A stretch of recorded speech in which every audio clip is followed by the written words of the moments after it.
మేము కొత్త బట్టలు కొన్నాము మా స్కూల్ కోసము. ఏదో అంటున్నావు, ఏం చెప్తావు? ఇప్పుడు మేము ఇప్పుతున్నాము.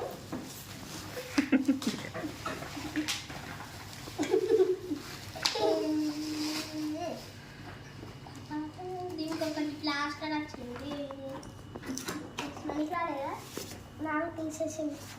ఇవన్నీ దీనికి ఇట్లా వచ్చింది, బ్యాగ్ లాగా పట్టుకోండి, బ్యాగ్ లాగా వచ్చింది. ఎందుకంటే నీళ్ళేం కాలవు, మంచిగా ఉంటుంది పనులు. ఇవన్నీ ఏం డ్యామేజ్ కాదు. ఇది ఉంటే ఇవన్నీ ఇక్కడ జిప్స్ వచ్చినాయి. ఓపెన్ ఇవ్వండి బాటిల్ ఓపెన్ అయ్యింది. బాటిల్ చూడండి, బాటిల్ మొత్తం ఇలా ఉంది. స్టీల్ బాటిల్ ఉంది, స్టీల్ బాటిల్. ఓకే, దీన్ని ఇప్పుడు చూడండి. ఇవన్నీ వాటర్ కూడా పోసుకోవచ్చు.